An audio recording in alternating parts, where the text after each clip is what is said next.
Today I'm going to talk about the Google Workspace for students and faculty and administrators, but it's just going to be an overview of the Google Workspace.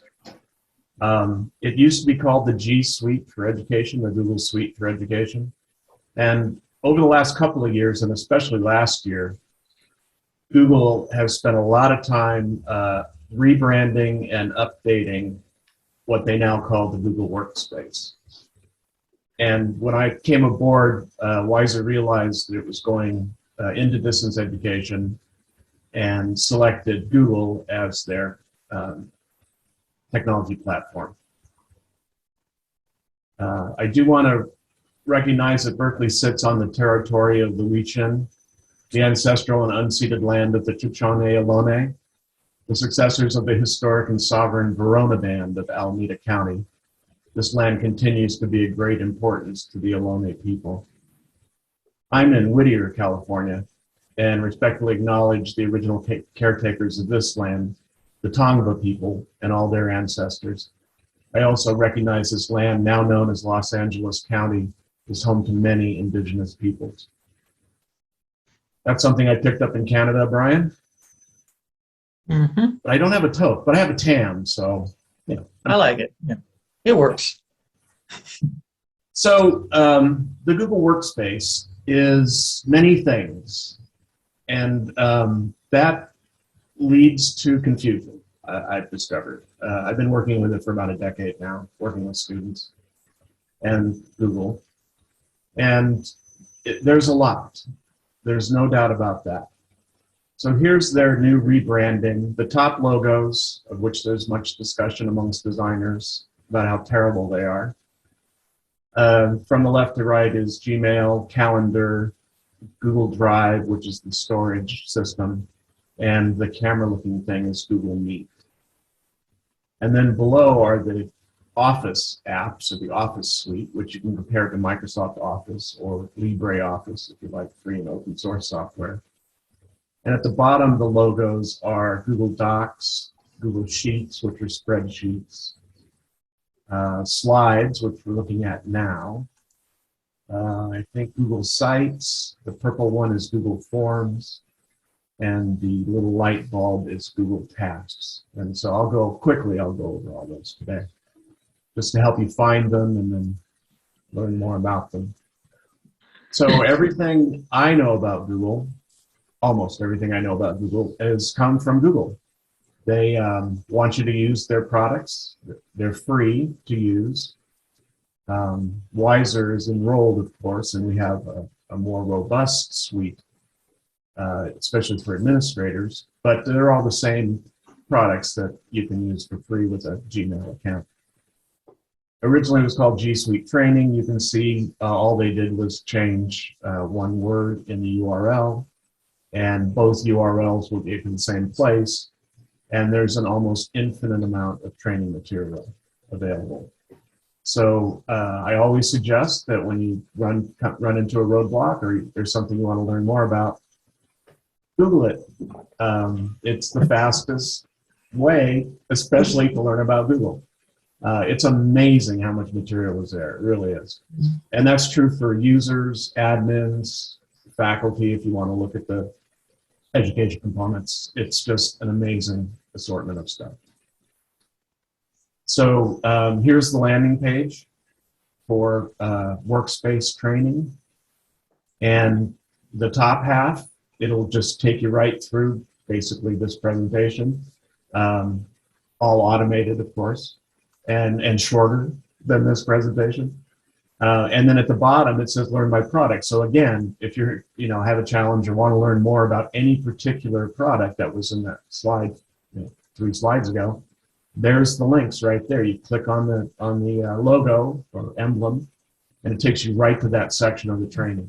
So I always recommend people should come here first. You're always free to contact me, but I may not answer my phone right that minute, or it might take a couple hours to respond to your email. So this is really the way to go. So today I've decided to start with this picture that I made that I've been using to just disaggregate, one of my favorite academic words, what we're doing here. And right now, we are all using all 5 levels of this diagram. So just quickly, I'm going to start at the bottom. The red line is your computer and my computer. And it's the hardware that we're using, the screens, the cameras, the mouse, the microphone, the keyboard, all of that, including your router, you know, all your digital technologies, my speakers. I mean, the list is long, all the stuff that's hooked to this computer, and it's all hardware. And it has software attached to it, but it's the physical hardware. And then that doesn't do us any good unless we can talk to it. And so that's the yellow level, and that's the operating system. Most of us at Wiser use Windows, but there's a significant subsection of people that use Macintosh. Welcome. We just started the presentation. Okay. Thank you. Yes. And so just to recap, I just started by saying the red row below is our hardware that we're all using right now to communicate. And the yellow row is the operating system and the software that lets us interact with all this stuff. Like, it can all talk to each other at the lower level, but for us to talk to it, we need an interface. And that's the operating system. And then all the little programs. They're called drivers. I don't know why. They've always been called that. But these are tiny little programs that tell your camera what to do and tell your speakers and, you know, all these different things. There's a little program for each one, and those are called drivers. And you'll see sometimes a driver will break on your computer and something will stop, and if you restart your computer, usually it reloads the driver and you're back in business. That's why you always turn off your computer first to see if it'll fix itself. It's that little program, usually. And then the next level is when we're online. The green level in the center is we all came here using a browser. We all, you know, either opened our calendar or our email and clicked on a link, and that link took us to Zoom. And whether you have the Zoom application installed on your computer or not, you're here. So you don't have to have the Zoom application, but it can make things simpler. And but you came here through a browser, however you got here. And that includes your phone. It's the same basic stack of technology. Also are all the programs on your computer. You know, all your Office 365s and your image editing software and, you know, whatever, all those programs that you have on your computer. Those are all running on top of the operating system. And they interact. So you use those to interact with your computer as well, but it's another layer. And that's where your files are stored on top of your operating system, you know, and all the programs you have. And then the blue level is the internet. And that's where Zoom is. Zoom's on the internet. And so we're communicating using the internet. But you can see we're riding on top of all this other technology. And in the case of Google, we have something called Drive. I'll talk about that more. And that's our storage. That's where all of our documents and images and videos are stored. And they can be stored locally, but if they're in Drive, they're not stored locally. They're stored what's called the cloud. Another metaphor that people find confusing. What the cloud is somebody else's computer. That's all it is. You have a computer, you have stuff on your computer. If you put it in the cloud, it's somewhere else on a computer. That's all the cloud is. And that's all your Google apps and your storage and all your Google files are all there in the cloud. And then the top level, we're also using Zoom software as a service. So we're streaming over Zoom. And it's at the highest level. We're all interconnected through the internet using that app for this presentation. And that's where your Google apps ride when you're using them online. You can also use them locally at the level below, and we'll go more into that. But I just wanted to start here because I really think that thinking this way, breaking it into these pieces, is so helpful, especially when you run into challenges. Because the first thing you have to ask yourself is, where am I? Where's my challenge? If my screen's black, I know that I have a hardware problem, right? It just starts right there. And if you're having trouble connecting or something, you look at your internet connection first.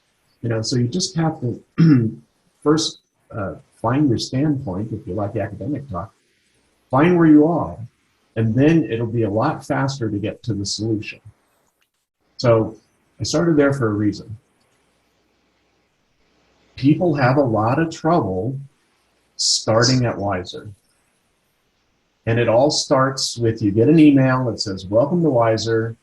Wiser's a Google Workspace institution, and you now have access to all this good stuff, but you have to sign in.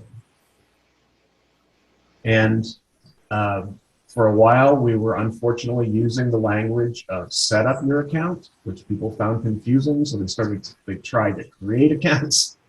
And the thing is we create the account. When you come to Wiser, we create an account for you that has all this good stuff, and all you have to do is sign in. So and we recommend you use Chrome browser. Not because it's better, not because we get paid, but because it's integrated with Google. You can use any browser you like, but you'll find it simpler, mostly, and sometimes more difficult, using the Chrome browser.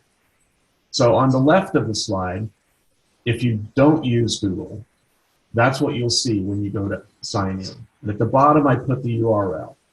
There's another confusion that I'm hoping to clear up today. Forevermore going forward, I want us to all look at this a little differently.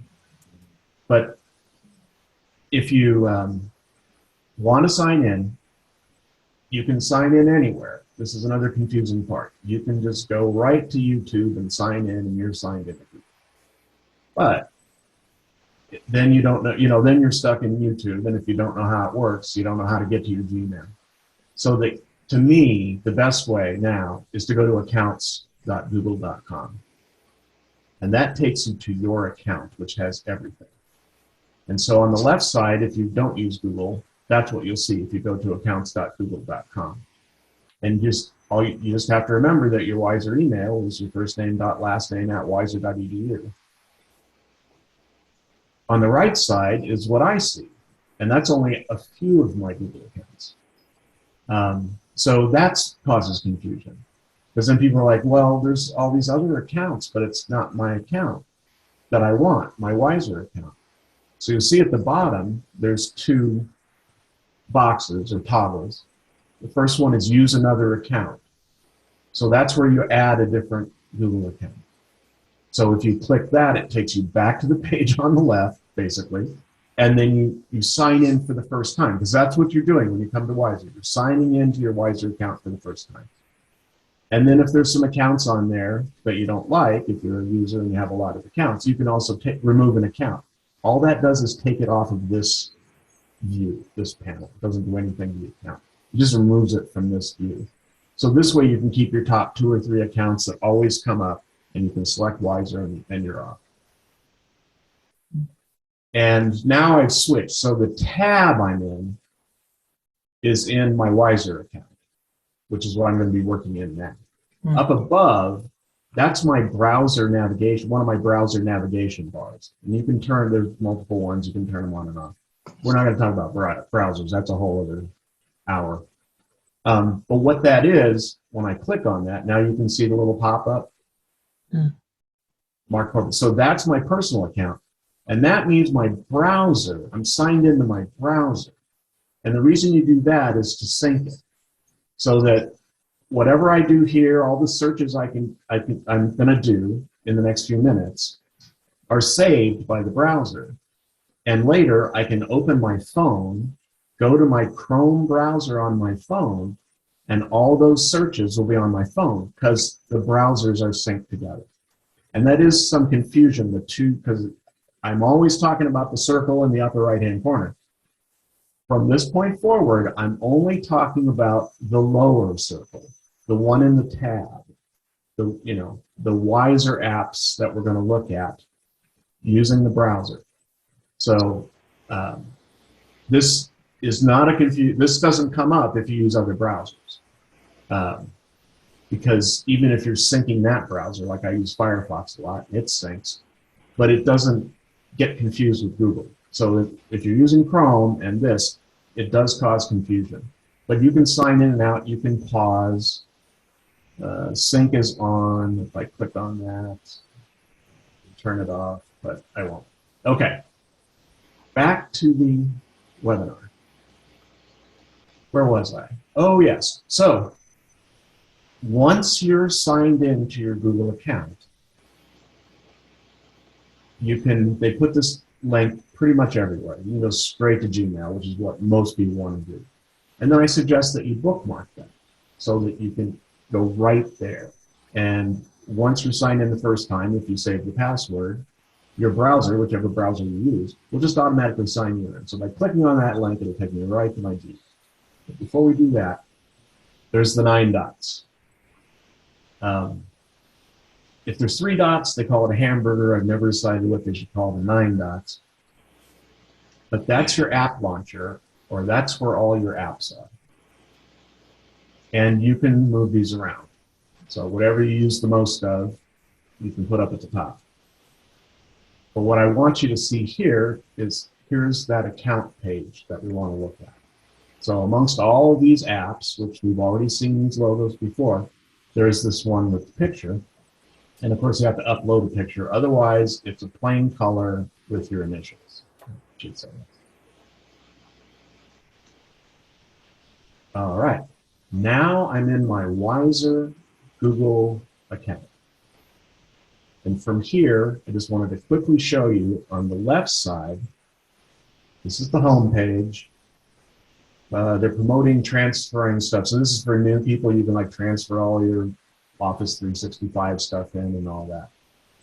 Then there's the privacy and personalization. And now Google is on the security bandwagon, so it's always telling you about your passwords.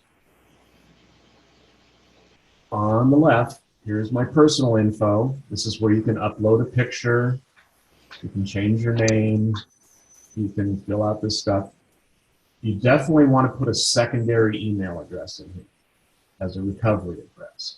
So if anything happens to your Wiser account, you can get back in using your secondary address. So that's important. And phones are often used for verification. So it's a good idea to put your phone number in. But then you have to, these are all privacy issues. You have to decide these each step of the way what you want to do. But having the phone number is when you get locked out of your account, which will happen. You forget your password, you try it too many times, whatever. Mark? Then it's the phone number that'll help you get back in. Yes, David? What information here does Google share with other parties? Good question. I know it's always moving around with Google. It's a moving target, but in the Google Workspace for Education, which is what we're in, they say they don't share this information, period. They don't share personal information of any kind? Correct. And they don't track search use and those types of things in the professional workspaces.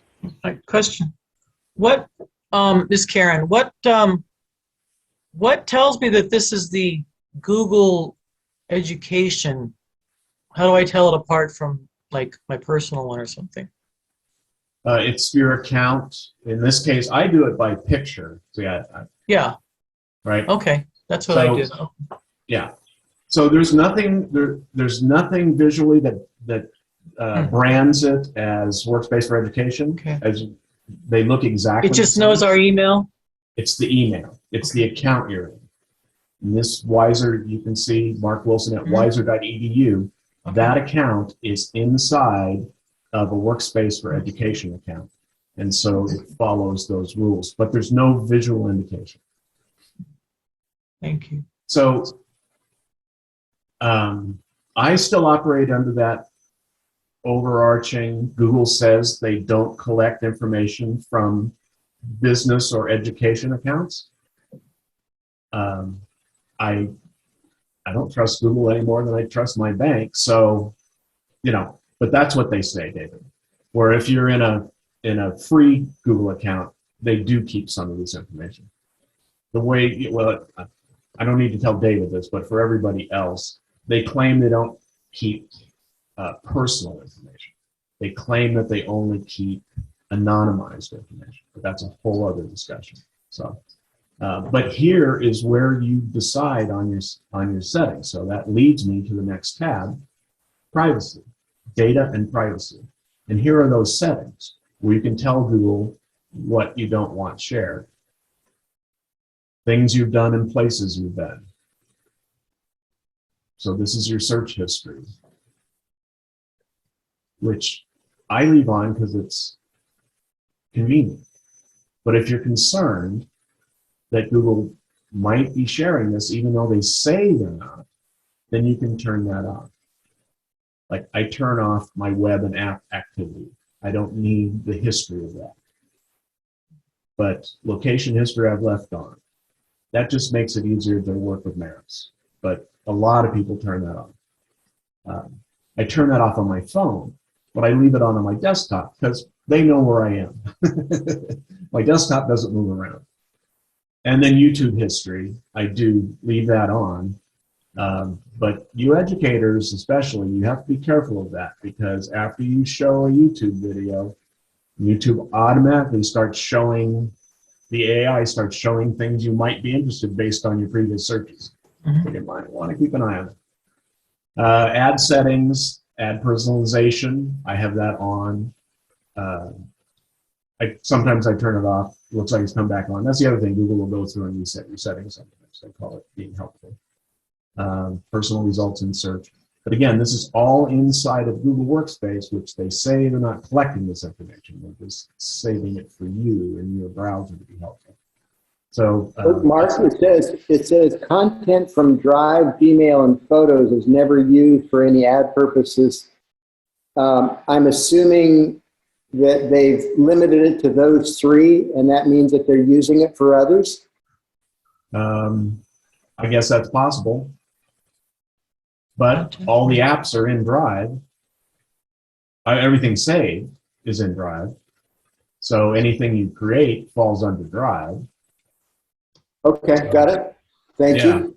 So, yeah, we should have that conversation, but not today. Then security, they're not talking about their security. They're talking about yours. This is your account, the security on your account.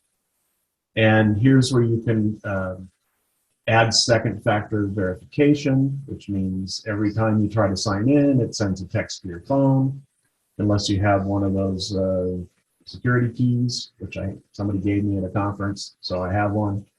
So instead of texting my phone, I have to go over and touch the key on my computer to tell it's me. Here's your devices. You can see that I'm signed in on my desktop and my phone is signed in, which is right here. Yeah, Marilyn. Went in there recently because we realized that it was saving our passwords, and we didn't want that. So I had to go in and delete a whole slew of passwords. So just not just. Yeah, that's one of the features. Include that's in the browser. Okay, I thought it was. Yeah, it's actually the browser that saves your passwords.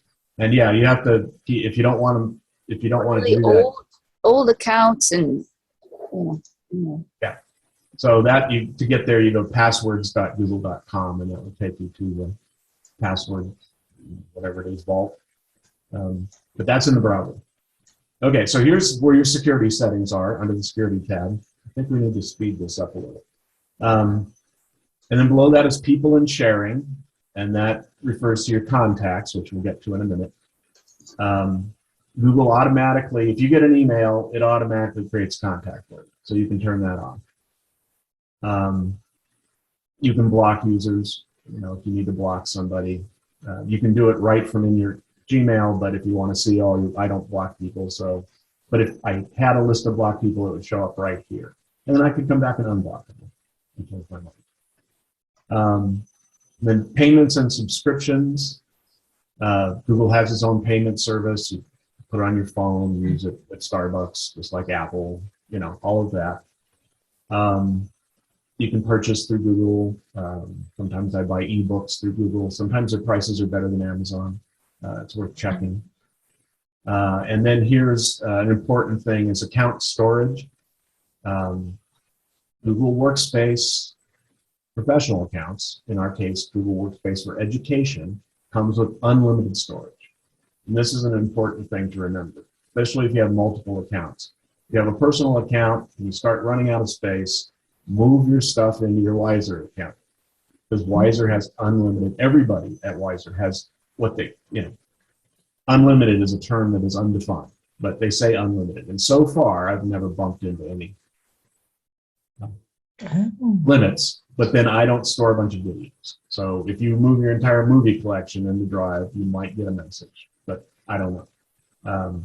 But here I've only used 14 gigs. Also in my personal account, because I don't delete emails, because I like to search through them and find stuff from 10, 12, 14 years ago. I don't delete any emails. And so that bumped me up against the limit. So I pay $1.99 a month for 100 gigs. So that's under this payment page, if I decide to change that. And then this goes back and forth. There's this reservations thing.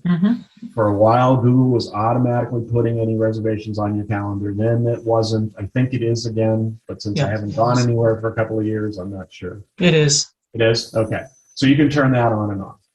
I found it very helpful when I was traveling. But again, so I want to start here. So when you get that Welcome to Wiser email, what it's telling you is you have a Google account. Now, we've been referring to it as Gmail and taking people in that way, and confusion has resulted for years. So going forward, I'm hoping that this is a more useful and way more accurate, actually, way to tell you that you have a Google account through your Wiser email. So back to the 9 dots. So this is all the good stuff that you have inside of the Google Workspace, hopefully under that protection of not sharing your personal data, which I'll have to look into a bit more, obviously. And so I've reordered this. Like I said, you drag these and drop them. So I've reordered these. So I think my Gmail, my Drive, and my Maps are the most important. That's what I use the most. So I put those on top. Then there's photos, calendar, docs, sheet slides. And then for us administrators, there's this hexagon called admin. Again, we won't go into it, but that takes us behind the scenes into the workspace settings. That's where we create that account for you and create the email that welcomes you to Wiser that provides all this stuff, administration. And then there's an almost infinite number of other applications, and you can add third-party applications. So that you can do a lot. I've recently been playing with Google Podcasts. So all the stuff that people put on Apple or iTunes and Spotify gets picked up by Google. It's the same audio file, but now they have this little logo. And so since I have a Google phone, I use that now. Okay, so that's our Google account. Now I want to, where's my Gmail? Oh, right. The Gmail interface, so the email interface has changed quite a bit in the last year. So I just quickly want to show you where things are, in case you haven't found them already. I like this view. How'd you do that? In my settings. Oh, I'm gonna okay. get there. Yeah, it's a little less cluttered. But first I want to do the tour here. So there are 2 navigation panels here. If you click on the left-hand panel, it opens all the way. And these are presets at the top here. These are all presets from, well, the first few are presets from Google, and then you can add others. So don't forget to check your spam once in a while. Public service announcement. Okay, actually you only have to hover, you don't have to click. And then below those is the chat. So if you're in your email, you read an email from somebody, especially at Wiser, just let's keep it to just Wiser, it makes it simpler. You can talk to people outside of Wiser if you already have their address or phone number. But let's just say you're Wiser. You're reading a Wiser email and you're like, what? I don't get this. You can click on chat. It knows what email you're in, and it opens a chat for you to send that person a text to say, I don't understand this sentence or whatever. Right there, bang. So they call it productivity. I don't know if it helps, but they say it does. So let me just be clear, Mark. You're saying that these parties, when they're on their Gmail account, can see that you're available to chat with, correct? They will get a chat message from you. That you are... Brian just sent me a message. Brian just sent you one. You get the message. Yeah, no, it's not a notification. It's the message. Yeah. Again, because we're in Wiser, because we signed into our Wiser accounts, when you do that, it goes straight to the person, and it's a pop-up. You can see the pop-up on my screen, right?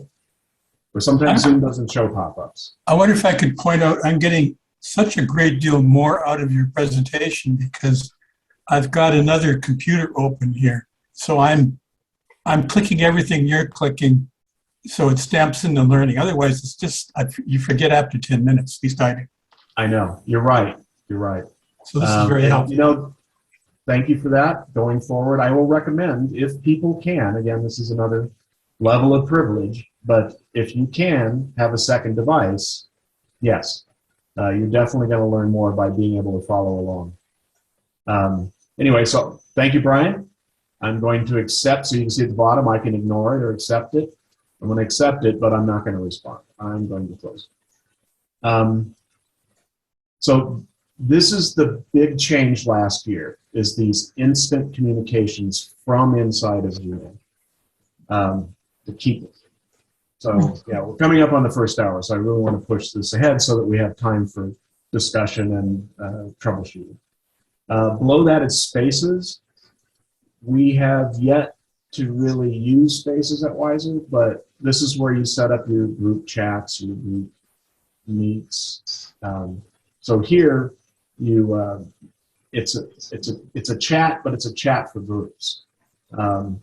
So you can create a space, and you can hold that space. So if you wanted to have, a weekly chat meeting, instead of using Slack or Discord, you can do it right here from your email. You can get your notification from your calendar, click on this, go directly in and have your meeting without leaving your email. And then below Is that the Google Meet? Yes, and below that is Google Meet. So right here, I can start a new meeting from within my Gmail. So again, you're reading an email like, I don't really get this. And again, especially if it's Wiser, because I know those contacts are in your contact. So if you're trying to talk to somebody who's not in your contacts, you might have to add them. But Google adds all contacts immediately. So it's only an issue sometimes. But certainly with Wiser, you can be reading an email, you can click on Meet, it will open a new tab, and then of course it brings up that issue. One of the reasons we use Zoom is Google Meet has this one limitation that's hard to learn to work around, is that it's in a tab. So if you want to look at one tab and you want to have a meet in another tab, you have to go back and forth. Where on Zoom, the Zoom is an application on my computer. So here again, those levels. Meet is software as service at the highest level. You're using a tab in your browser to communicate. So if you don't have two screens, or if you don't shrink it to half a screen, then it covers your whole screen and you can't talk about that email that you want to talk about. So what you have to do is open another browser, put it to half the screen for your Meet, and then the other half of the screen for your email that you want to talk about. This is something, a limitation of Meet. But on the other hand, Meet is free. You can use it right out of your email. And so it has a lot of strengths, but there's that one big weakness that you have to shift around between tabs. Don't want to go into that too much. Okay, but you can start a Meet right there, and you can. So Mark, just a quick question. So other than that particular difference in functionality, when would we want to use Meet rather than Zoom? Well, if you don't have a Zoom account, and if you want to have a longer meeting, then Zoom's free service if you don't have access to Wiser's Zoom account. And if you're reading an email and you just want to talk to somebody for a minute right now, rather than setting up a Zoom meeting, sending the invitation, waiting for them to respond, you can just click on Meet, see if they're available. If they are, say what you need to say, and you're done. That's what it's for. It's not, scheduling meetings is a different thing. But, a quick video chat is what this is for. Thank you.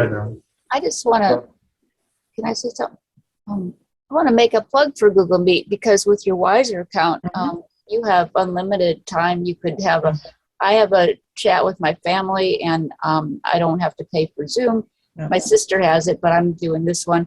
And we can have multiple people in a chat. So a regular chat, I'm using my Google account. We're not filling up the Wiser Zoom, So, and also if someone's hard of hearing, they can read. You can turn on the transcriber and they can read what's being said. So, or they're deaf. So that's just Yeah, thank you, Marilyn. Yeah, there are a lot of places where it's what you would want to use. I use it all the time. Well, maybe not all the time. I use it a lot. Yeah, I use it a lot. Let's say that. But people are now more used to Zoom. But if you don't have a commercial account, there's the time limitation, which I think they put back on. They took it off for a year, but now it's back. So there's a lot of reasons. But the reason this is here is for this ease of use. That's the point here. It's just bang. You see if the person's available, say what you got to say, and you're done. Setting up meetings is really a different process, especially if you want a group meeting and invites and figure out the time. Okay, so that's the left-hand panel. And then, of course, I didn't point out the compose button at the top. They keep changing the logo on it. It drives me crazy. Used to be a plus sign. Now it's a pencil. Apparently they've tested this worldwide and the pencil is better than the plus sign. I don't know. Anyway, that's where you write an email. So that's the same on your phone. Okay, so on the right side is another panel I use all the time. So this is the one, hovering doesn't do it. Down at the bottom, there's a tiny little arrow that says hide the side panel, and then, or leave the side panel. Okay, so, so this one you have to open what you want. Mm-hmm. So the thing I use most is here's a link to your calendar. So without going to my calendar, I'm in my email, somebody says, what are you doing on Tuesday? I click that, comes up. You can change the view. I use the day view. You can change it to the week view or the month view, I believe. And here you can see we're in this webinar that's on my calendar, and it shows right here. Now, if I need to change this, I have to go to my calendar. Well, I think I can edit it from here, but and you can add things from here, but without all the features. It's just part of the features. But again, you're in your email. Somebody asks a question. You can get the answer right here without going to a new tab and opening your calendar, but you can do that too. And you can go through, like I said, I have my view set to today. There's always the 3 dots, what some people call hamburgers. There's 3 dots up here, and that gives the